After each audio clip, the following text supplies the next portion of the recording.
Terima kasih, satu kehormatan bagi saya untuk bisa berdiri di depan para rekan-rekan hamba Tuhan pada siang hari ini, khususnya untuk men-sharingkan sesuatu. Dan kalau saudara ingin tahu tentang gereja di era digital, saya percaya saudara tadi sudah menangkap dengan jelas, dan mungkin kembangannya banyak lewat YouTube channel dan lain sebagainya. Tetapi saudara-saudara, hari ini saya akan menyampaikan sesuatu yang ini benar-benar saya alami, yaitu rasa panik yang luar biasa ketika di luar dugaan gereja mengalami pertumbuhan yang sangat pesat, ya. Jadi ketika gereja bertumbuh dengan sangat pesat, saya tiba-tiba menjadi panik dan sadar bahwa yang penting sekali untuk dibangun di dalam sebuah gereja adalah para pemimpin. Dan tiba-tiba gereja itu bertumbuh dan kemudian agak sedikit kacau, dan pelayanan menurun drastis kualitasnya karena tidak adanya pemimpin.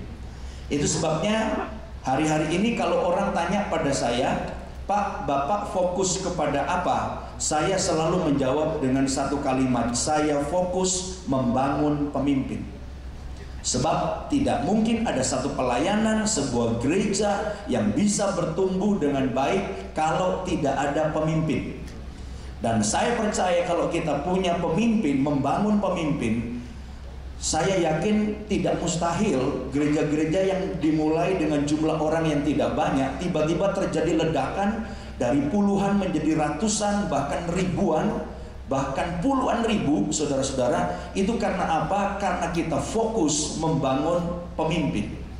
Dan tentunya untuk membangun pemimpin, kita sendiri juga perlu dibangun menjadi seorang pemimpin yang baik. Yang setuju katakan amin. Nah, itu sebabnya hari ini untuk sesi ini, saudara, izinkan saya untuk menyampaikan satu topik yang judulnya Relevant Godly Leader. Ya, relevant godly leader.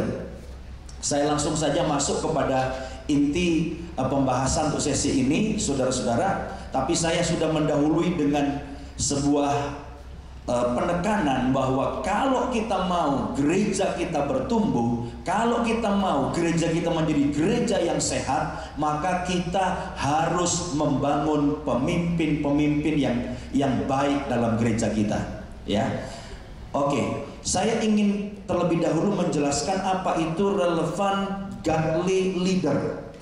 Nah, memang ada kesalahan kirim email, saudaraku. Itu sebabnya yang tercetak di buku acara itu tidak lagi kosong, tapi sudah ada isinya, betul ya?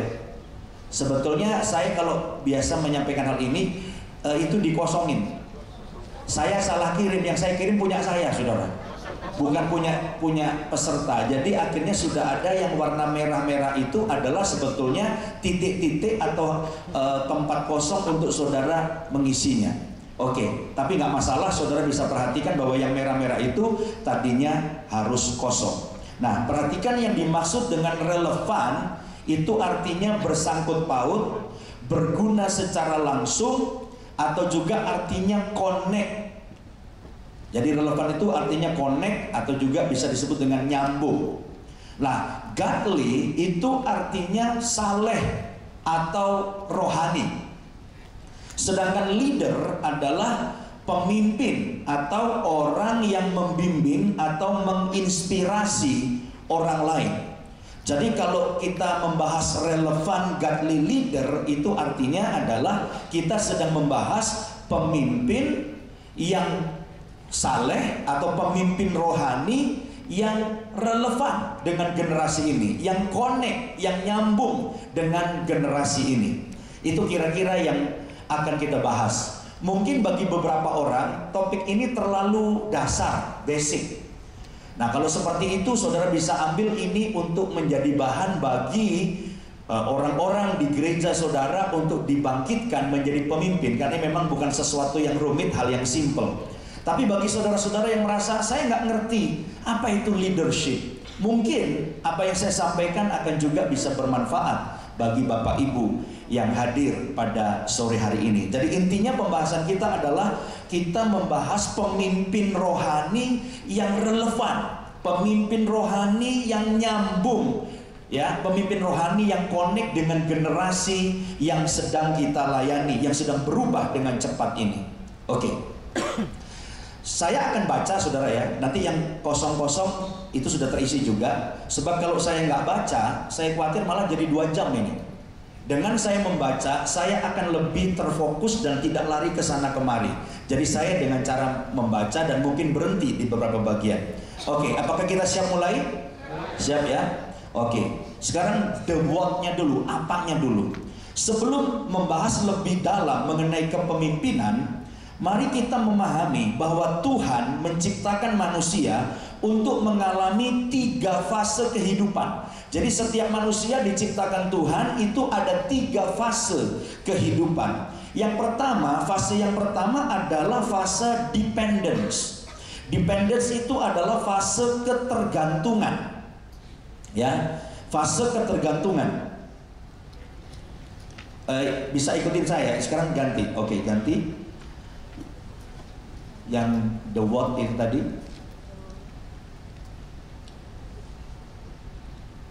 Ya, itu tadi. Oke, benar tadi. Coba. Ya, terus. Oh, bukan terus. Ya, ini. Jadi kalau udah lewat, ikutin saya karena saya akan baca saja. Yang pertama, dependence, fase ketergantungan. Lalu sesudah fase yang pertama ini, kita menginjak fase yang kedua, yaitu independence, fase mandiri, merdeka, bisa berdiri di kaki sendiri. Saudara adalah pribadi yang mandiri. Tetapi yang ketiga, saudara-saudara, inilah yang menjadi sasaran Tuhan dalam hidup kita, yaitu interdependence. Interdependence adalah fase mencetak, yaitu mereproduksi. Dan Tuhan ingin kita pada fase ini, kita bukan saja mandiri, tapi kita menjadi orang yang mencetak pribadi-pribadi yang hebat, mereproduksi pribadi-pribadi lain yang hebat. Oke, lanjut. Tujuan dari kehidupan adalah kedewasaan. Saat kita bertumbuh dari fase ketergantungan seperti seorang, itu ada isinya, seorang bayi yang penuh dengan kebutuhan akan perhatian, dilayani, dan dikasihi. Ya, ini fase yang paling awal, kita masih bayi, kita butuh diperhatikan, dikasih, dan sebagainya. Menuju kepada fase mandiri. Lanjut ya. Dimana kita memiliki kemampuan untuk bisa menghidupi diri sendiri, melakukan banyak hal sendiri. Dan saya berpikir kita semua sudah pasti berada di dalam melewati fase mandiri ini, yaitu mampu untuk bisa menghidupi diri sendiri. Nah, yang seperti saya katakan tadi, Tuhan ingin kita masuk kepada fase mencetak. Ya, lanjut, di mana kita memiliki orang-orang yang perlu kita perhatikan, diberikan arahan, bimbingan, sehingga mereka bisa menjadi mandiri. Ini fase di mana kita semua menjadi leader atau pemimpin. Ya, kita punya orang-orang yang kita perhatikan, orang-orang yang kita bimbing, orang-orang yang kita arahkan. Oke, terus salah satu tanda kedewasaan, tadi banyak dibahas tentang kedewasaan, adalah kemampuan untuk memimpin dirinya sendiri dan memimpin orang lain. Jadi kalau orang itu dewasa, saudara-saudara, orang itu mampu memimpin dirinya sendiri dan orang lain. Nah, dan sekarang perhatikan, leadership adalah kemampuan untuk memimpin dirinya sendiri dan orang lain. Memang akan saudara menemukan banyak definisi tentang leadership atau kepemimpinan, tapi ini adalah definisi yang sangat penting, bahwa leadership adalah kemampuan untuk memimpin dirinya sendiri dan memimpin orang lain. Oke, Jadi ini yang ingin saya sampaikan pada awal dari sesi ini. Tuhan ingin kita masuk pada satu fase, bukan sekedar mandiri, tapi kita terus naik kelas. Kita menjadi pribadi yang bisa membentuk orang lain, bisa membimbing orang lain, dan mengarahkan orang lain menjadi pribadi yang jauh lebih baik. Ya, oke. Sekarang kita akan bahas tentang ciri-ciri relevan godly leader. Apa sih ciri-cirinya pemimpin rohani yang relevan itu? Ya, apa ciri-cirinya? Yang pertama, ciri-ciri relevan godly leader adalah love God, love people, and love yourself. Ini ciri yang pertama. Pemimpin rohani yang relevan itu mencintai Tuhan. Terus apa saudara? Mencintai jemaat, ya, sesama, dan mencintai dirinya sendiri. Jangan lupa bahwa diri kita juga perlu dicintai. Markus 12 ayat 29 sampai 31 saya bacakan. Jawab Yesus, hukum yang terutama ialah, dengarlah hai orang Israel, Tuhan Allah kita, Tuhan itu esa. Kasihilah Tuhan Allahmu dengan segenap jiwamu, dan dengan segenap akal budimu, dan dengan segenap kekuatanmu. Dan hukum yang kedua ialah, kasihilah sesama manusia seperti dirimu sendiri. Tidak ada hukum lain yang lebih utama daripada kedua hukum ini. Jadi dari ayat ini kita tahu kita harus mengasihi Tuhan dengan segenap hati kita. Itu pemimpin rohani yang relevan, mengasihi Tuhan dengan segenap hatinya, mengasihi orang-orang, jemaat yang kita layani, dan jangan lupa juga mengasihi diri kita sendiri. Jadi pemimpin yang relevan itu bukan pemimpin yang hanya memperhatikan orang, tapi dia juga memperhatikan dirinya, penampilannya, cara dia berpakaian, cara dia berbicara, ya, dan lain sebagainya. Jangan sampai kita cinta orang tapi kita akhirnya tidak mencintai diri kita sendiri. Ini ciri yang pertama. Yang kedua, ciri yang kedua adalah examine yourself. Memeriksa diri sendiri, menyelidiki diri sendiri. Itu 2 Korintus 13 ayat 5. Ujilah dirimu sendiri, apakah kamu tetap tegak di dalam iman. Selidikilah dirimu, apakah kamu tidak yakin akan dirimu bahwa Kristus Yesus ada di dalam diri kamu. Itu yang di bold, selidikilah dirimu. Pemimpin rohani yang relevan adalah orang yang selalu memeriksa dirinya dari waktu ke waktu. Jangan sampai kita sibuk periksa orang lain, kita lupa untuk ngaca. Pemimpin rohani yang relevan dia selalu ngaca dan dia juga periksa dirinya sendiri. Ya, oke, ini yang kedua. Saya dengan cepat saja. Yang ketiga, ciri yang ketiga, guard yourself. Galatia 6 ayat 1. Jaga dirimu sendiri, ya. Saudara-saudara, kalaupun seorang kedapatan melakukan suatu pelanggaran, maka kamu yang rohani harus memimpin orang itu ke jalan yang benar dalam roh lemah lembut, sambil apa saudara? Sambil apa? Menjaga dirimu sendiri, supaya kamu juga jangan kena pencobaan.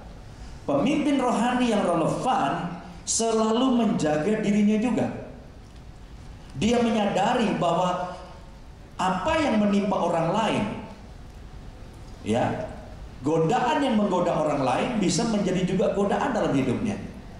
Nah, sekarang banyak pemimpin-pemimpin yang kita kenal, saudaraku, sibuk dengan berpikir dia menyelesaikan banyak persoalan, lupa bahwa masalah yang sama juga bisa menimpa dirinya. Penting sekali kita menjaga diri kita, karena kita tidak kebal virus pencobaan, tidak kebal dan menganggap orang lain bisa kena, gua nggak bisa kena. Itu orang Jakarta bilang, gua nggak bisa kena. Apa yang menimpa orang dengan segala problemanya, dengan segala godaannya, itu juga bisa menimpa kita. Itu sebabnya kita harus guard yourself, jaga dirimu.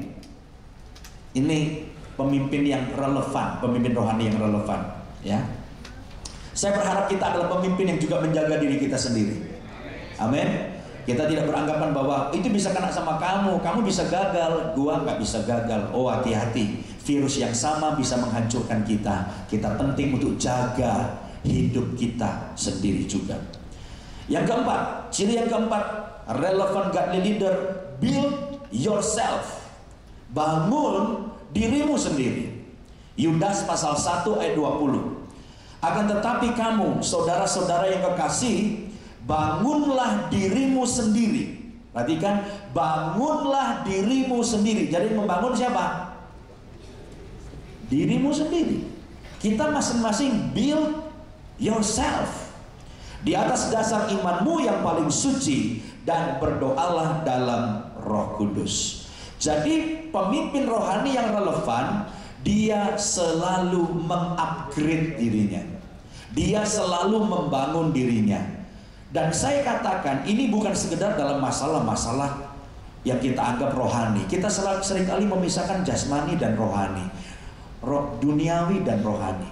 Tapi saya percaya kalau kita dikatakan membangun hidup kita secara rohani penting, tapi juga dengan berbagai ilmu yang lain. Ya, jadi relevan godly leader selalu mengupgrade dirinya, selalu terus membangun dirinya, dan selalu terus mau belajar. Tidak ada kata berhenti untuk belajar, tidak ada kata terlalu tua untuk belajar. Sebab ada peribahasa berkata stop learning, itu berarti kita apa? Stop leading. Pada saat kita berhenti belajar, kita berhenti memimpin. Setiap pemimpin di tempat ini, hamba-hamba Tuhan, gembala sidang, para leader di tempat ini adalah orang yang selalu mengupgrade dirinya, selalu mau belajar dan build yourself. Ini yang keempat. Ciri yang kelima, relevant godly leader, self control. Ya, kita punya self control, kontrol diri yang kuat. Titus 2 ayat 6 sampai 8. Demikian juga orang-orang muda, nasihatilah mereka supaya mereka menguasai diri dalam segala hal, dan jadikanlah dirimu sendiri suatu teladan dalam berbuat baik. Hendaklah engkau jujur dan bersungguh-sungguh dalam pengajaranmu, sehat dan tidak bercela dalam pemberitaanmu, sehingga lawan menjadi malu, karena tidak ada hal-hal buruk yang dapat mereka sebarkan tentang kita. Jadi relevant godly leader itu punya self control, menguasai diri dalam segala hal. Jadi mari kita adalah orang-orang sebagai pemimpin-pemimpin, kita menguasai diri, mengontrol diri kita, sehingga menjadikan hidup kita teladan, dan musuh tidak bisa menyerang kita, karena orang melihat bahwa kita memiliki kehidupan yang baik dan punya self control yang luar biasa. Ini yang kelima. Yang keenam, ciri-ciri dari relevant godly leader adalah keep eye for yourself and your teaching. Kita harus benar-benar mengawasi khususnya dirimu dan ajaranmu. 1 Timotius 4 ayat 16 dikatakan, awasilah dirimu sendiri dan awasilah ajaranmu. Bertekunlah dalam semua, ini salah ketik ya, terus, yaitu karena dengan berbuat demikian engkau akan menyelamatkan dirimu dan semua orang yang mendengar engkau. Ya, jadi kita juga penting untuk mengawasi ajaran kita.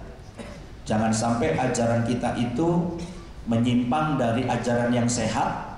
Dan saya percaya kita semua pemimpin-pemimpin GBI tidak ngajarin yang aneh-aneh, tapi semuanya benar-benar kalau menyampaikan sesuatu, mengajarkan sesuatu, benar-benar itu ajaran yang alkitabiah, sesuai dengan ajaran GBI tentunya, dan ajaran yang sehat.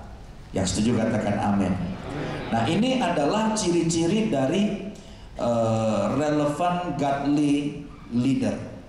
Ya, saya menyampaikan dengan cepat, tetapi ini penting untuk dihidupi oleh setiap kita, dihidupi oleh semua pemimpin yang ada dalam gereja saudara, atau orang yang saudara mau bangkitkan menjadi pemimpin harus punya ciri-ciri tadi, saudara-saudara.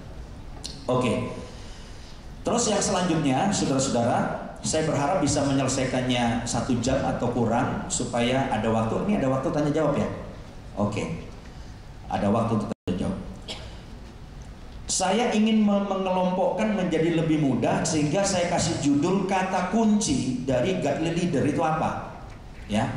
Kata kunci supaya tidak terlalu banyak pengelompokan, hal-hal yang penting untuk saudara ingat, untuk kita ingat sebagai pemimpin rohani, ya. Yang pertama, yaitu kata penting itu adalah pengaruh.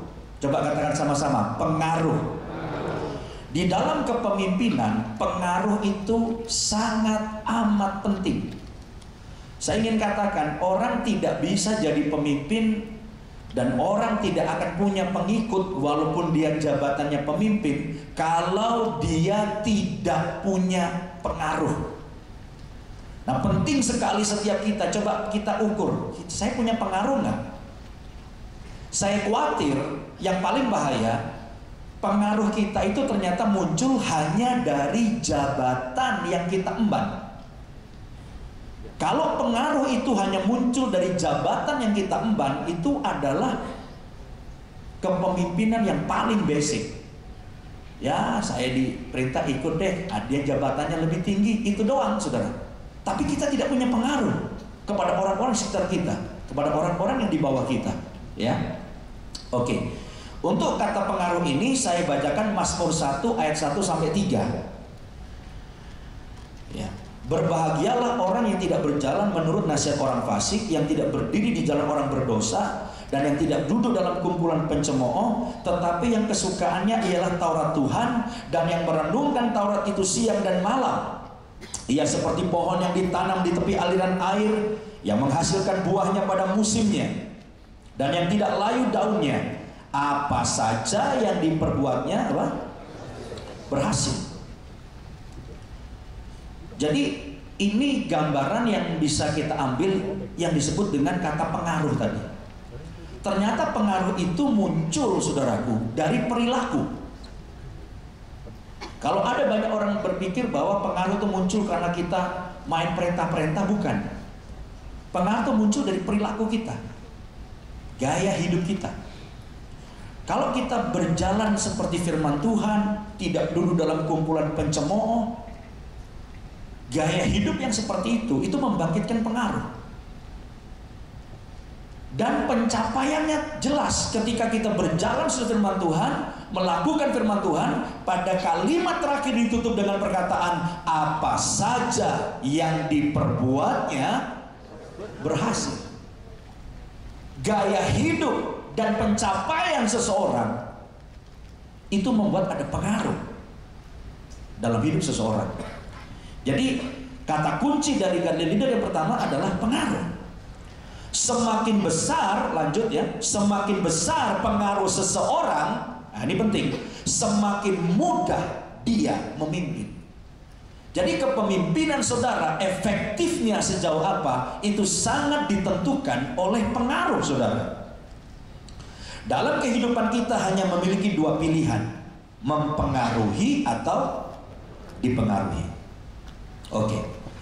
Jadi sangat penting saudara memahami bahwa dalam kepemimpinan, coba renungkan, pengaruh saudara sekuat apa, sebesar apa. Dan ingat, pengaruh itu dibangkitkan melalui apa tadi? Gaya hidup kita yang baik, mentaati Tuhan, dan menghasilkan sesuatu yang bisa dilihat.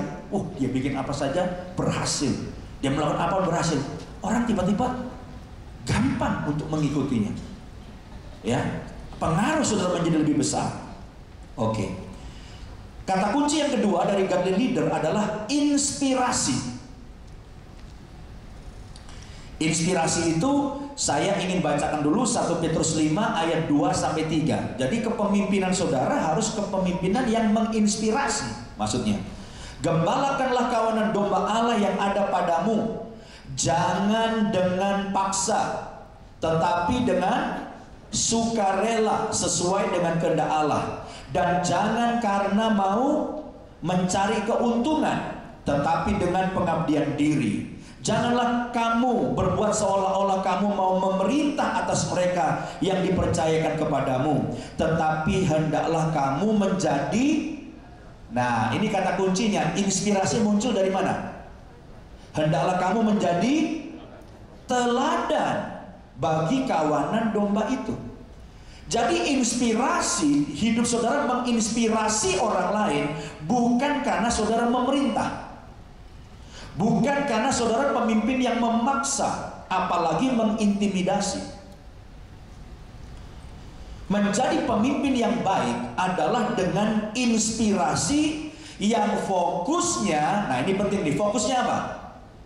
Mengubah diri sendiri. Jadi kita menginspirasi orang lain yang kita pimpin itu dengan cara gimana? Mengubah hidup kita.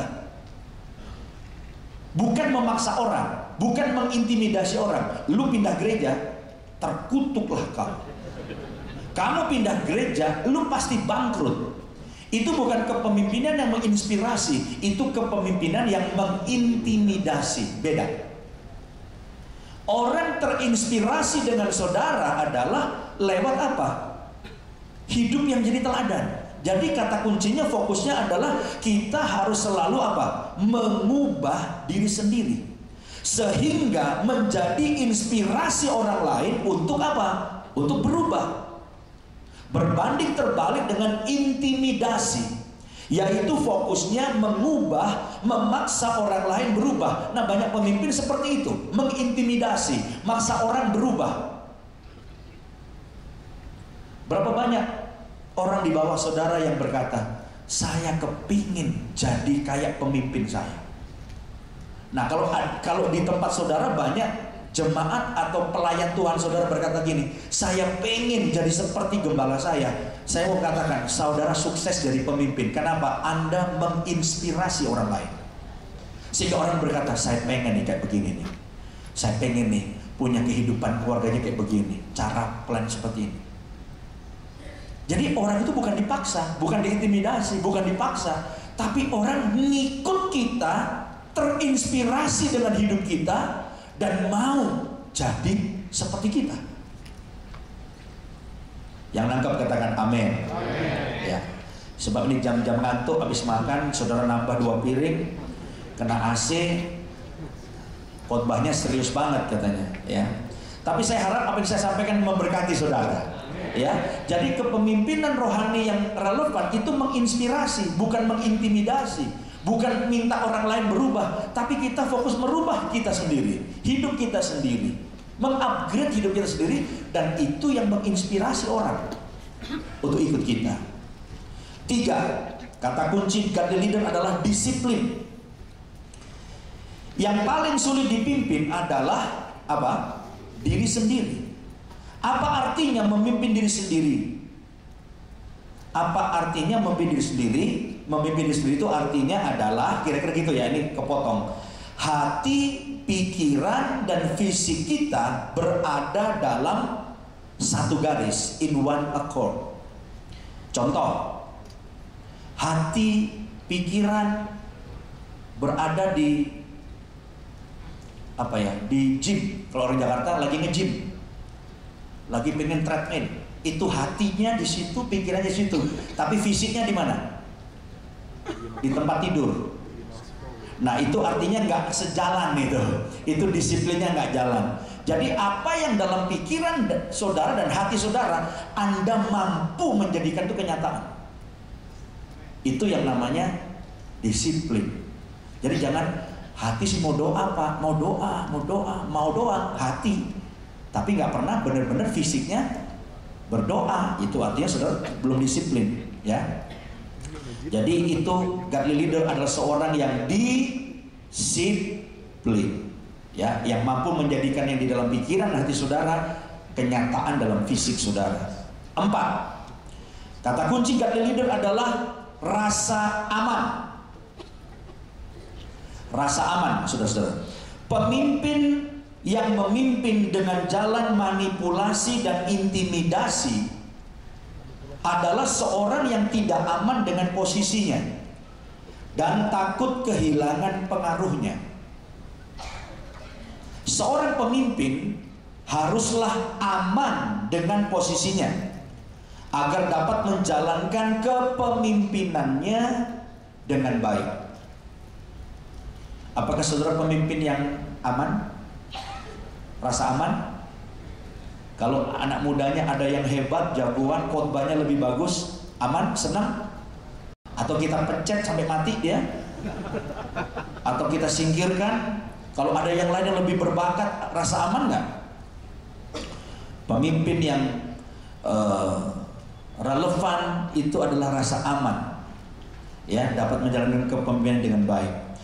Aman berarti pemimpin tersebut mengetahui jalurnya sendiri. Saudara dan saya sebagai pemimpin harus tahu jalur saya apa, wilayah saya, jalan yang saya tempuh yang telah Tuhan tetapkan itu apa. Ini penting.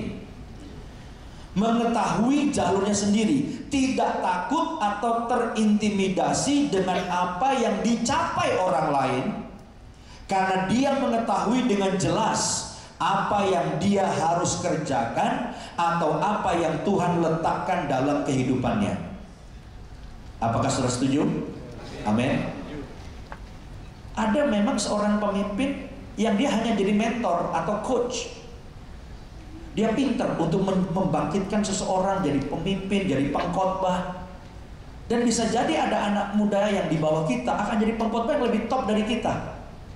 Tapi karena saudara tahu panggilan Tuhan, jalur kita, saya ini dipanggil bukan sebagai pengkhotbah. Saya mementor, mengcoach supaya orang-orang jadi pengkhotbah yang hebat. Belum tentu loh orang yang melatih pengkhotbah dia pintar khotbah. Tapi kalau dia tahu porsinya dia di situ, dia happy.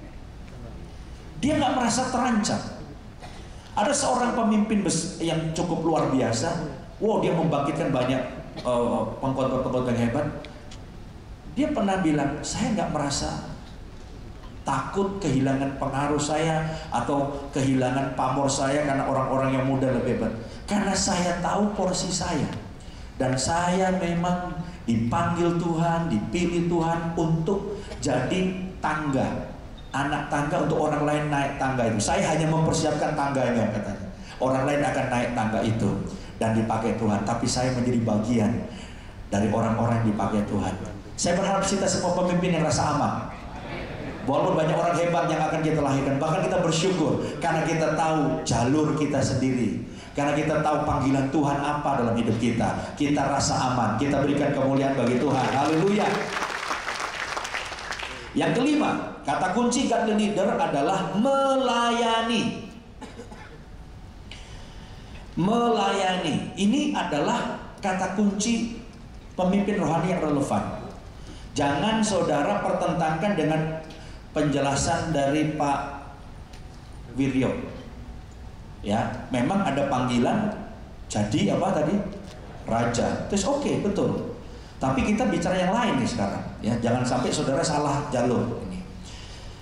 Di dalam firman Tuhan, kita dipanggil sebagai pemimpin tapi yang melayani.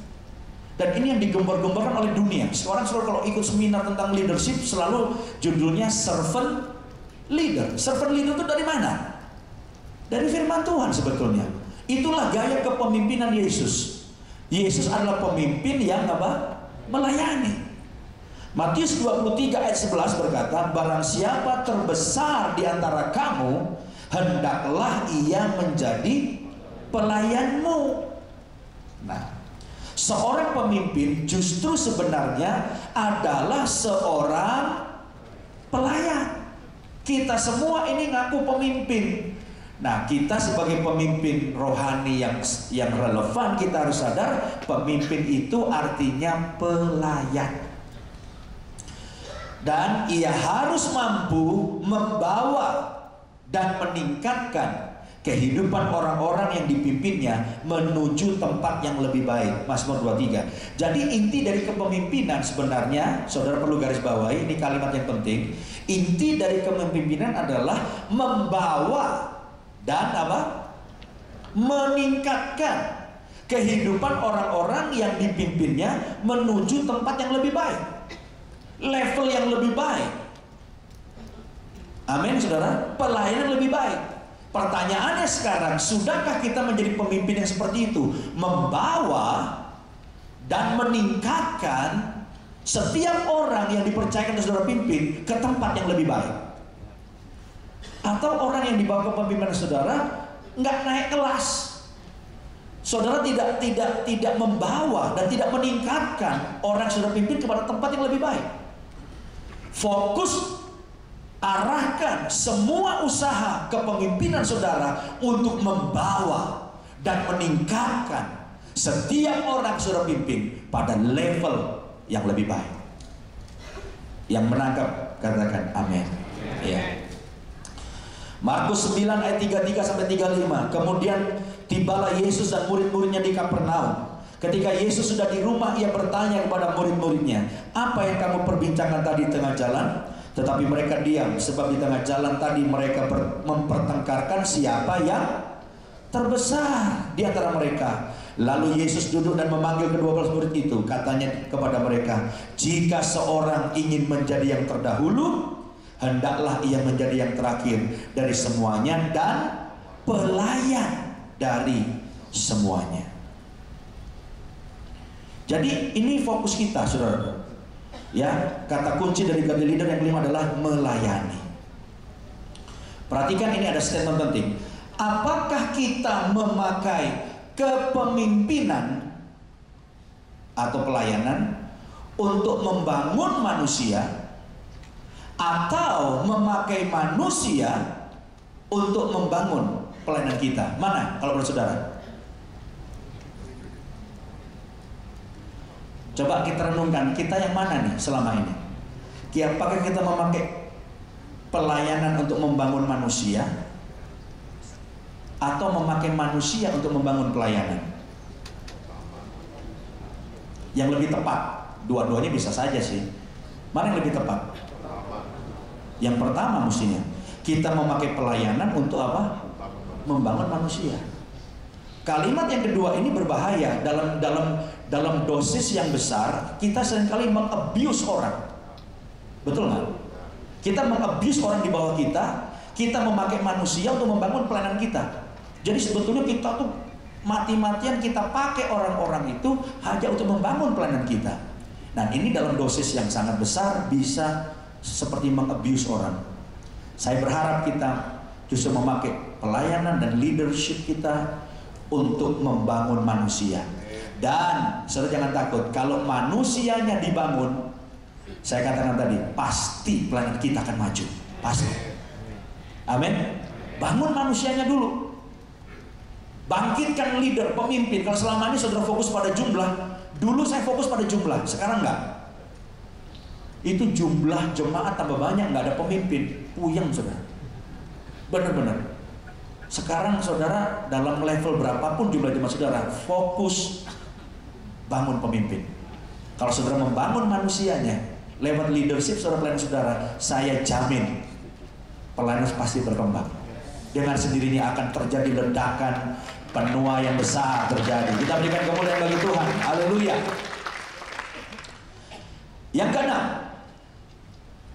Yang keenam, saya masih punya waktu 19 menit. Oke.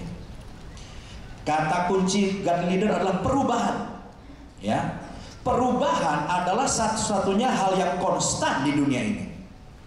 Pasti selalu ada perubahan. Pemimpin yang baik tidak bisa lepas dari perubahan dan senantiasa berusaha untuk mengantisipasi perubahan yang terjadi, termasuk digital tadi. Itu mengantisipasi perubahan. Kalau saudara mau pelayanannya berkembang dan sebagainya, saudara harus mengantisipasi perubahan, ya. Kepemimpinan yang gagal dalam mengantisipasi perubahan menjadi usang. Makanya relevan itu menjadi kata kunci saya terus. Kepemimpinan yang relevan, gereja yang relevan, artinya apa? Nyambung. Jadi pemimpin itu harus peka terhadap perubahan dan mengikuti perubahan. Jangan sampai orang datang ke gereja saudara dan berkata, ini gereja apa museum, gitu. Wah, antik nih gereja ya. Orang-orangnya antik, pendetanya antik banget, semuanya antik saudaraku. Kenapa? Sudah lama kita nggak berubah. Ya, itu perubahan luar biasa. gaya lagu, gaya khotbah itu mengalami perubahan yang luar biasa. Tiap bulan kami mengeluarkan daftar susunan lagu. Saudara tahu sebelum susunan lagu itu keluar tiap bulan, kita berantem habis-habisan. Kenapa? Karena untuk menciptakan komposisi lagu yang tepat dan relevan untuk generasi yang kita layani, itu ternyata nggak cukup 30 menit. Ya jadi enggak, kadang-kadang kita ribut dulu. Ini, oh kayaknya jangan, kenapa? Ini begini, anak muda sekarang sukanya begini nih.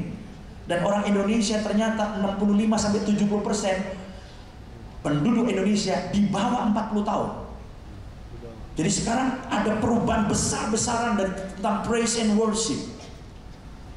Ada perubahan besar-besaran dari lighting. Ini sekarang LED layarnya. Ini kan satu perubahan. Betul nggak saudara? Saudara masuk gereja yang ada LED-nya aja tiba-tiba, ih modern tuh, gara-gara LED doang.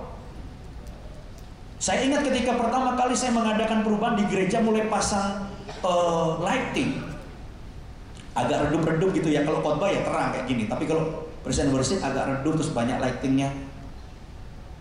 Orang-orang pada masuk gereja, ini gereja apa-apaan nih?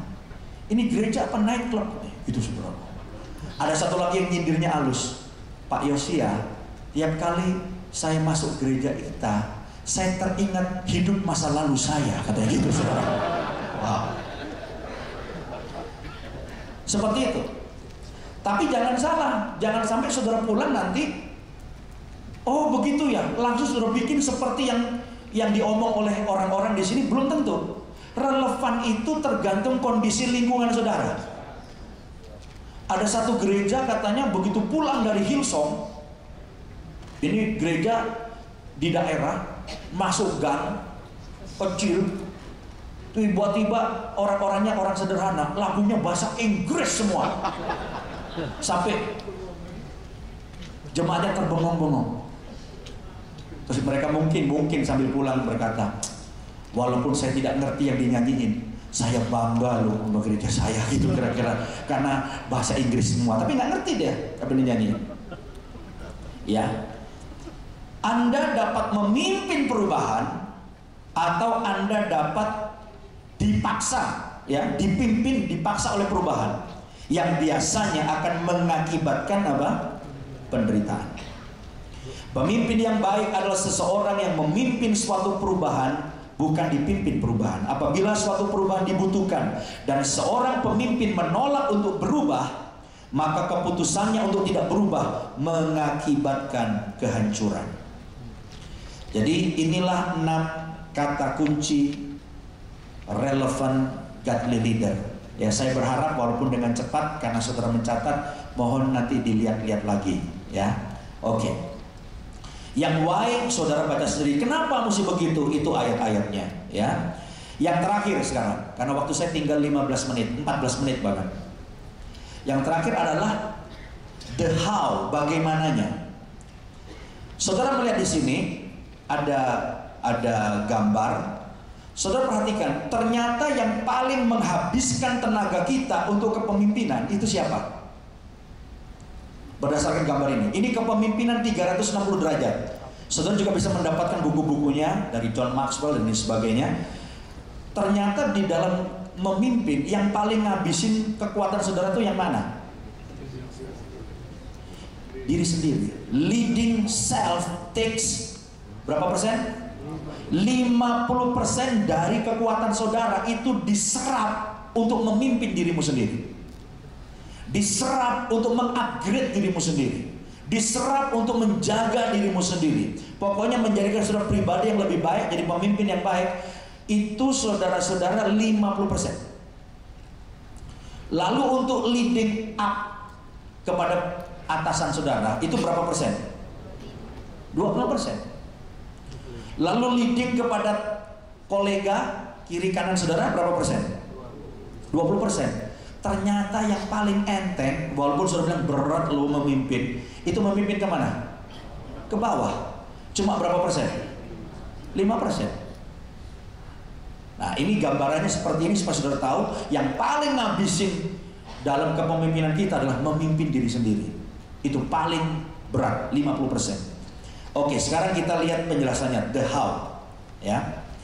Prinsip utama dari kepemimpinan 360 derajat adalah bahwa pemimpin bukanlah posisi.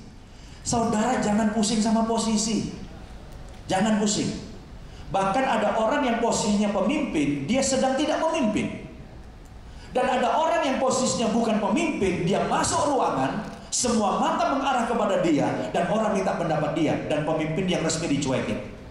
Kenapa? Karena pemimpin sebenarnya bukan bicara tentang posisi, melainkan apa? Pengaruh. Saudara punya pengaruh nggak? Atau hanya jabatannya? Untuk menjadi pemimpin 360 derajat, Anda tidak bisa mengandalkan posisi yang diberikan kepada Anda. Namun Anda harus membangun sendiri pengaruh kepada atasan. Jangan salah, atasan bisa merasakan pengaruh saudara. Saudara harus membangun pengaruh kepada atasan saudara, pengaruh kepada kolega saudara, dan pengaruh kepada bawahan saudara. Ini saudara dalam kepemimpinan 360 derajat, saudara berpengaruh ke atas, berpengaruh ke samping, berpengaruh ke bawah. Oke, lanjut. Prinsip penting memimpin ke atas adalah Anda harus mampu mengangkat beban. Mengangkat beban berat pimpinan dan meringankannya. Berbuat lebih dari yang diharapkan. Membangun hubungan yang baik dan menunjukkan citra diri yang positif. Ini kepada siapa nih? Kepada atasan. Jadi saudara sebagai pemimpin yang punya atasan, ingat bahwa saudara punya fungsi mengangkat dan meringankan beban pemimpin. Saya yakin gembala-gembala di sini sambil manggut-manggut. Banyak anak buah saya memperberat beban saya. Betul nggak? Memperberat. Kadang-kadang kita kesel sama bawahan kita. Kenapa? Bikin kita tambah berat. Udah gitu bawahan kita sebagai pemimpin melakukan apapun tidak pernah berdasarkan otoritas yang dia punya. Selalu dia bilang, ini instruksi dari atasan. Jadi dilempar lagi ke atas bebannya saudara. Jadi kalau saudara dalam posisi atasan, pilihlah orang-orang di bawah saudara, pemimpin-pemimpin yang ada di bawah saudara, orang yang meringankan beban saudara. Tapi kalau saudara dalam posisi itu, saudara punya atasan, pastikan kehadiranmu meringankan beban pemimpin. Ya, berbuat lebih dari yang diharapkan, di atas standar. Wow, itu orang hebat. Terus membangun hubungan baik dengan atasan dan menunjukkan citra diri yang positif, citra diri yang positif. Jangan ngeluh, banyak ngomel, banyak nggak puas, itu citra diri negatif. Selalu yes, bagus. Ada harapan, ada masa depan, bisa, ada kemungkinan, pasti menang, gitu. Ya, citra diri positif. Terus prinsip penting memimpin ke samping sekarang ya. Memimpin ke samping adalah membantu kolega. Kalau ada orang datang sama saudara bukan urusan saudara, jangan bilang bukan bagian saya, situ. Jangan, kalau orang lagi nggak ada, apa yang saya bisa bantu? Ini memang bukan bagian saya, bagian teman saya. Apa salahnya saya handle karena dia lagi nggak ada? Betul nggak saudara? Yang ada di gereja apa? Begitu orang nanya, sorry bukan bagian saya nih ya, besok telepon lagi. Dia nggak bantuin temannya. Jadi membantu kolega, memuji dan mendukung mereka untuk menang, itu ke samping. Ya. Lalu prinsip utama memimpin ke bawah sekarang. Saudara pasti ini penting karena ini ke bawah. Saudara mungkin pimpinan tertinggi atau paling nggak saudara punya jabatan yang penting. Bagaimana memimpin ke bawah? Memimpin ke bawah adalah menyebarkan visi Anda. Maksudnya visi, kalau saudara pemimpin paling atas ya, visi saudara atau dibagikan. Karena tidak mungkin ada sebuah organisasi atau gereja akan sukses kalau visinya tidak jelas ke bawah. Yang paling cilaka, saya banyak tanya sama pendeta dan gembala sidang, apa visi gerejamu? Nggak punya visi. Saya bilang tidak ada harapan untuk sebuah gereja, sebuah organisasi yang kalau ditanya visinya apa, nggak ada visi. Visi harus ada, spesifik, jelas, dibagikan ke bawah dengan jelas, diulang-ulang. Kalau perlu sebulan sekali diulang lagi, ingat loh visinya ini, ingat loh visinya ini. Sebab tidak mungkin ada sebuah gereja, organisasi apapun yang bisa maju ke depan dengan berhasil kalau visi nggak jelas. Kalau saudara punya 50 kekuatan dari 50 orang, 5 orang ke kanan, 5 orang ke kiri, 10 orang serong sana, serong situ, hanya 10 orang yang support visinya. Nggak mungkin. Kalau kita sebagai pemimpin memimpin ke bawah, saudara sebagai gembala sidang, saudara punya visi yang jelas. Visi yang jelas, ditulis dengan jelas, spesifiknya jelas, dibagikan terus-menerus secara berkala dengan jelas. Bahkan kalau khotbah di gereja, saya pikir visi gereja itu minimal dikhotbahkan di gereja minimal setahun 2 kali. Januari diulangi, Juni diulangi. Dan dengan segala kekuatan saudara, memfokuskan semua kekuatan jemaat dan ada, fokus ke arah visi. Jadi saudara memimpin gembala dengan menyebarkan visi Anda, terus berikan teladan dengan pribadi yang Anda harapkan. Jadi saudara menjadi teladan. Ingat, saudara menginspirasi dengan cara merubah siapa? Dirimu sendiri. Menginspirasi orang dengan merubah dirimu, bukan maksa orang berubah. Rubah dirimu sampai dirimu menginspirasi orang lain. Ya, orang kepingin jadi seperti kita. Ya, teladan dengan pribadi yang Anda harapkan. Terus mendengar suara bawahan. Pemimpin harus dengar suara bawahan. Melihat mereka dari sudut kekuatannya, saudara harus bisa tahu kekuatan anak buah saudara di mana. Penting sekali ada tes karunia, tes bakat, tes kepribadian. Jadi tim saudara dites sampai saudara bisa tahu, Bu, kekuatanmu di sini. Kamu sangat strong di sini. Dan tempatkan mereka di zona kekuatan tersebut. Kembangkan mereka dengan cara saudara ajarin atau kirim dia ikut seminar ke luar negeri. Kalau dana kurang luar kota, kalau dana masih kurang dalam kota. Kembangkan mereka, ya. Beri pujian dan hadiah atas hasil yang telah diberikan. Jadi kita kadang-kadang bisa bikin acara satu malam khusus, penghargaan untuk volunteer, kasih hadiah dan sebagainya, supaya bawaan saudara, waduh, pengorbanan saya dihargai ya, jadi lelah saya dihargai. Dan saudara akan menjadi pemimpin 360 derajat yang sukses. Dan sekali lagi, jatuh bangunnya sebuah gereja atau organisasi sangat ditentukan oleh apa? Leadership, kepemimpinan. Kepemimpinan bangkit, kepemimpinan kuat, gereja kuat, organisasi kuat. Ya, saya rasa saya sudah menyelesaikannya dan masih ada waktu 4 menit buat saya, tapi puji Tuhan saya sudah menyelesaikannya. Mudah-mudahan yang saya sampaikan dengan cepat bisa paling tidak jadi berkat buat saudara. Tuhan Yesus memberkati.